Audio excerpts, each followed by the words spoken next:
قرآن پاک کی ایک سورت ہے جس کو کہا جاتا ہے سورہ کہف، ٹھیک ہے؟ یہ 15ویں پارے کے آخر میں ہے، 16ویں پارے کے شروع میں ہے۔ اس کے بے شمار فضائل بھی ہیں، اس کی تلاوت بھی کیا کریں، ہر جمعے کو کوشش کر کے اس کی تلاوت کریں کہ روایتوں میں آتا ہے جو ایک جمعے سے دوسرے جمعے کو دوبارہ پڑھتا ہے نا سورہ کہف، تو دونوں جمعوں کے درمیان اس کے لیے نور کر دیا جاتا ہے۔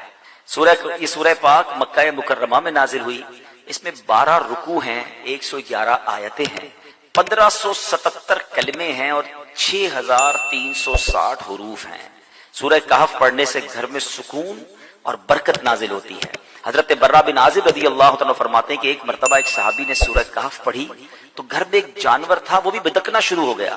انہوں نے سلامتی کی دعا دیکھی، سلامتی کی دعا کی اور غور سے دیکھا کہ کیا بات ہے، تو انہیں ایک بادل نظر آیا جس نے انہیں ڈھانپ رکھا تھا۔ ان صحابی نے اس واقعے کا ذکر جب نبی پاک علیہ الصلوۃ والسلام کی بارگاہ میں کیا تو پیارے آقا علیہ الصلوۃ والسلام نے فرمایا، اے فلاں قرآن پاک کی تلاوت کرتے رہا کرو، وہ بادل سکینہ تھا، وہ سکون کا بادل تھا جو قرآن مجید کی وجہ سے نازل ہوا تھا۔ تو سورہ کہف یہ سکون کا، یہ برکت کا باعث ہے۔ اور ایک اور جگہ پیارے آقا علیہ الصلوۃ والسلام فرماتے ہیں، جو سورہ کہف کی ابتدائی 10 آیات یاد کرے گا وہ دجال کے فتنے سے محفوظ رہے۔ اچھا، اس صورت میں تلاوت کے فضائل تو اپنے ہیں، اس صورت سے ایک ہی صورت میں 3 کمال کے واقعات ہیں۔ ایک تو وہی کہف، غار، کہف کہتے ہیں غار کو، غار والا واقعہ ہے۔ ایک اس کے اندر حضرت ذوالقرنین کا واقعہ، اللہ اکبر، پڑھنے سے تعلق رکھتا ہے۔ East and west and north, تینوں جگہوں کا آپ نے سفر کیا، دنیا کے 3 کونوں کا آپ نے سفر کیا، اور جو آپ نے وہاں ایکسپیرینس کیا، کمال کی باتیں، اور ان کی پھر وہاں کیسے ملاقات ہوئی، یاجوج ماجوج کو کیسے پایا اور کس طرح اس کو جا کے انہوں نے بلاک کیا، یہ سارا واقعہ اس صورت میں موجود ہے۔ اور تیسرا اس میں واقعہ حضرت موسیٰ علیہ السلام اور حضرت خضر علیہ السلام کی جو ایک بڑی کمال کی ملاقات ہے، اس ملاقات میں کیسے کیسے واقعات ہیں، یعنی میں یقین کریں میرے پاس ٹائم ہوتا تو میں آپ کو سورہ کہف کے 3 واقعات سناتا، لیکن یہ سب چیزیں ڈیفائن کرنے کا مقصد یہ کہ یہ آپ کی اور میرے قرآن میں سب موجود ہے۔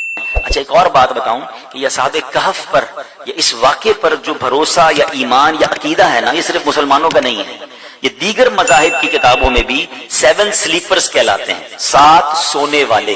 تو 7 سلیپرز کا بورڈ لگے ہوئے اب بھی، تو وہاں پر دیگر مذاہب کے لوگ بھی آتے ہیں کیونکہ ان کی آسمانی کتابوں میں بھی ان اصحاب کہف کا ذکر موجود ہے۔ اب یہ کون تھے، یہ کیا تھے، اب ذرا یہ واقعہ سنیے گا، پھر میں انشاءاللہ اس کے تحت کیا سبق ملتا ہے، ہم سیکھیں گے کیا، میں اس پر ڈسکس کروں گا۔ اصحاب کہف جو تھے یہ شہر افسوس کے شرفا تھے، بڑے نیک لوگ تھے۔ اچھا، شہر کا نام کیا نام تھا؟ افسوس۔ اور جو بادشاہ تھا اس کے معزز درباری بھی تھے، مگر یہ لوگ صاحب ایمان تھے، یہ بت پرستی سے بیزار تھے، یہ اللہ وحدہ لا شریک کو اپنا رب مانتے تھے۔ اچھا، وہاں پر جو بادشاہ تھا وہ بڑا ظالم بھی تھا اور بت پرستی کے لیے بڑا انفسائز کرتا تھا، جو بت پرستی نہیں کرتا تھا اس کو قتل کر دیتا تھا۔ اچھا، اس بادشاہ کا نام دقیانوس تھا۔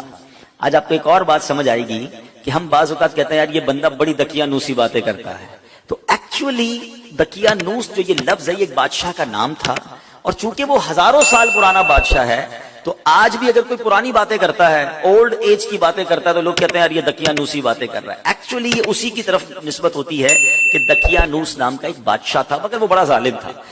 تو یہ لوگ جب دیکھا کہ یہ ہر مسلمان کو مار رہے ہیں، ہر ایمان والے کو مار رہے ہیں اور بت پرستی کے لیے ظلم کر رہے ہیں، تو ان 7 لوگوں نے کیا پلان کیا کہ ہم بادشاہ کے ظلم و ستم سے چھٹکارا پا کر شہر سے باہر چلے جاتے ہیں۔ وہ باہر گئے اور جا کر ایک ویرانے میں، ایک غار میں جا کر انہوں نے پناہ لے لی۔ اس زمانے میں ہوٹل اور یہ بلڈنگیں تو ہوتی نہیں تھی، یہ ہزاروں سال پرانی بات ہے۔ تو بہرحال اب یہ غار میں گئے اور وہاں پر جا کر آرام کیا، تھکے ہوئے تھے تو سو گئے۔ اللہ کی شان یہ ہے کہ وہ تقریباً 300 برس سے زیادہ عرصے کے لیے سو گئے۔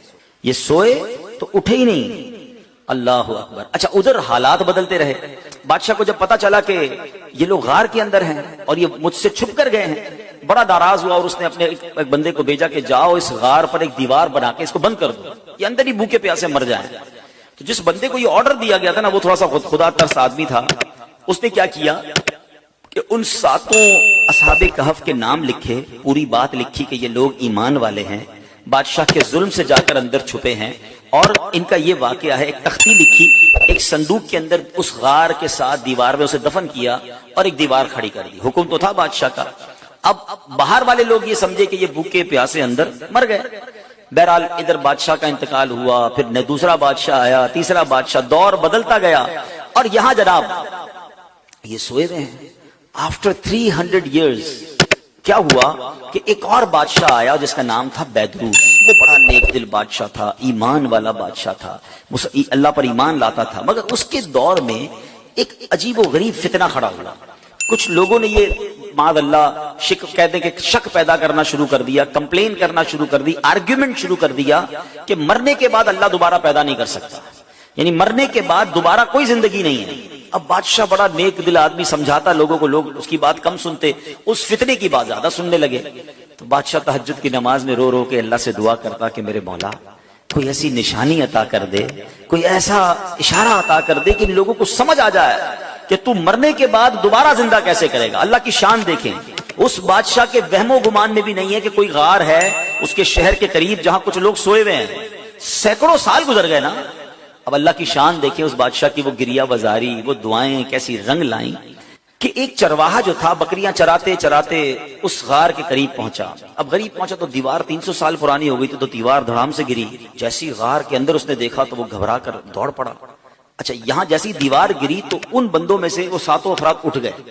اچھا وہ اٹھے تو وہ سمجھے ہم 2 4 6 گھنٹے 8 گھنٹے سو کر اٹھے، ٹھیک ہے نا، انہوں نے نماز وغیرہ پڑھی، اب بھوک لگ رہی ہے، تو ایک ساتھی کو کہا ذرا جانا باہر اور دیکھ بھال کر بادشاہ دقیانوس کے سپاہی کہیں پکڑ نہ لیں، کھانا لے کر آ جائے۔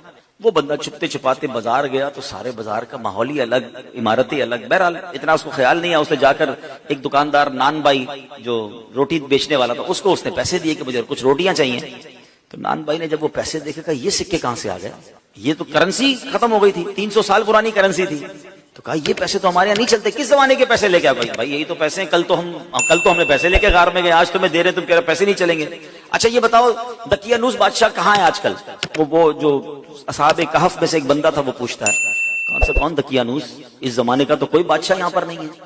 اب وہ حیران کہ بادشاہ کل تو ہم جا کے غار میں گئے، آج بادشاہ کی کوئی پہچان نہیں رہا، کرنسی ہماری چل نہیں رہی۔ ادھر وہ نان بھائی سمجھ گیا کہ یہ سینکڑوں سال پرانی کرنسی ان کے پاس ہے، ان کو لگتا ہے کوئی خزانہ مل گیا ہے۔ تو انہوں نے پکڑ کر اس بندے کو جو اصحاب کہف میں سے تھے پولیس والوں کے یا حکام کے حوالے کر دیا۔ وہ حکام انہیں بادشاہ کے پاس لے گئے۔ بادشاہ کو جب یہ سارا واقعہ پتا چلا اس نے کہا ہم تو دقیانوس بادشاہ کے زمانے کے لوگ ہیں، ہم تو سوئے اٹھے تو آپ بتا رہے ہیں کہ وہ بادشاہ بھی نہیں ہے، پیسے بھی یہ نہیں چل رہے، یہ زمانہ کون سا ہے؟ تو بادشاہ نے معلوم کیا تو پتا چلا کہ یہ 300 سال پرانی بات کر رہے ہیں۔ یہ کیسے پاسبل ہے کہ بندہ بھی جوان ہے، بوڑھا بھی نہیں ہوا اور 300 سال پرانی بات کر رہا ہے؟ کہ میں اکیلا نہیں ہوں، 7 6 اور بھی ہیں۔ کہ کدھر ہے؟ کہ غار میں ہے۔ کہ چلو اب بادشاہ نے پورا لشکر لیا۔ یقین تو بادشاہ کو بھی نہیں آ رہا تھا کہ یہ ہو کیا رہا ہے۔ اب پورے لشکر کو لے کر جب وہ غار کے قریب پہنچے تو ادھر جو غار میں لوگ تھے وہ سمجھ گئے کہ دقیانوس بادشاہ کے بندے آ گئے ہیں، ہمارا بندہ پکڑا گیا ہے، اب ہماری خیر نہیں ہے۔ وہ سجدے میں چلے گئے، وہ دعائیں کرنے لگے، استغفار پڑھنے لگے۔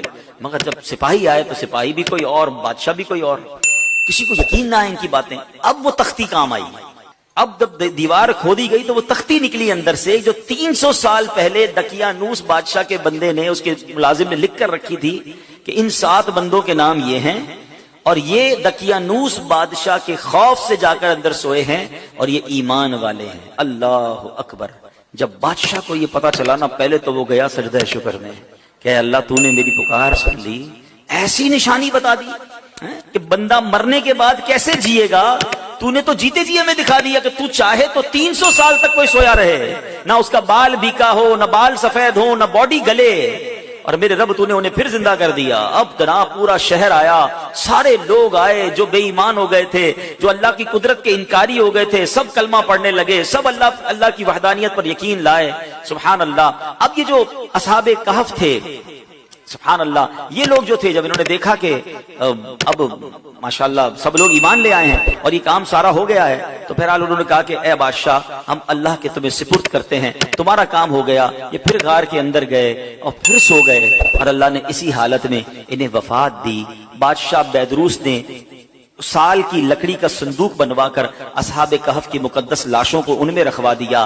اللہ کریم نے اصحاب کہف کے غار کا ایسا روب لوگوں کے دلوں میں ڈالا کہ لوگ ان کی قبروں تک نہیں جا پاتے تھے۔ اصحاب کہف کی لاشوں کا حفاظت کا انتظام بھی رب نے کیا اور بیدروس بادشاہ نے غار کے منہ پر ایک مسجد بنائی، سالانہ 1 دن مقرر کیا اور ہر سال لوگ وہاں پر ان کے گویا عرس میں جمع ہو کر اللہ کی عبادت کرتے اور گویا وہاں جا کر عبادت کرتے۔ تو اے میرے پیارے اسلامی بھائیوں، یہ ایک واقعہ جو تفسیر قرآن کے ذریعے میں نے آپ کو سنایا، قرآن میں سورہ کہف میں یہ پورا تفصیل سے واقعہ موجود ہے۔ جو سورہ کہف پڑھتے ہیں، یہ آیتیں بار بار پڑھتے ہوں گے۔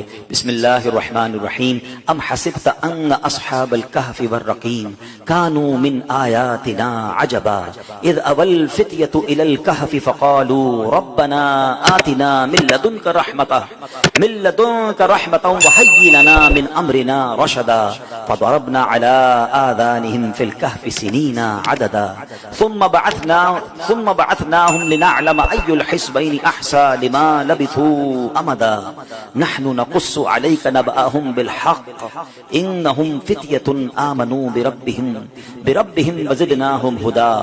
کیا تمہیں معلوم ہوا، ترجمہ کنز الایمان سنیں، کیا تمہیں معلوم ہوا کہ پہاڑ کی کھو اور جنگل کے کنارے والے ہماری ایک عجیب نشانی تھے؟ جب ان جوانوں نے غار میں پناہ لی، پھر بولے اے ہمارے رب، ہمیں اپنے پاس سے رحمت دے اور ہمارے کام میں ہمارے لیے راہ یابی کے سامان کر، تو ہم نے اس غار میں ان کے کانوں پر گنتی کی کئی برس تھپکا، پھر ہم نے انہیں جگایا کہ دیکھیں دو گروہ میں کون ان کے ٹھہرنے کی مدت زیادہ ٹھیک بتاتا ہے، ہم ان کا ٹھیک ٹھیک حال تمہیں سنائیں۔ وہ کچھ جوان تھے کہ اپنے رب پر ایمان لائے اور ہم نے ان کی ہدایت بڑھائی سبحان اللہ۔ ان کے ناموں میں بہت اختلاف ہے۔ حضرت علی کرم اللہ تعالی وجہ الکریم فرماتے ہیں ان کے نام یہ ہیں: یملیخا، مکشکلینا، مشلینا، مرنوش، دبرنوش، شادنوش، اور ساتواں چرواہا تھا جو ان لوگوں کے ساتھ ہو لیا۔ حضرت علی نے اس کا ذکر نہیں فرمایا، اور ان لوگوں کے کتے کا نام کتمیر تھا، اور لوگوں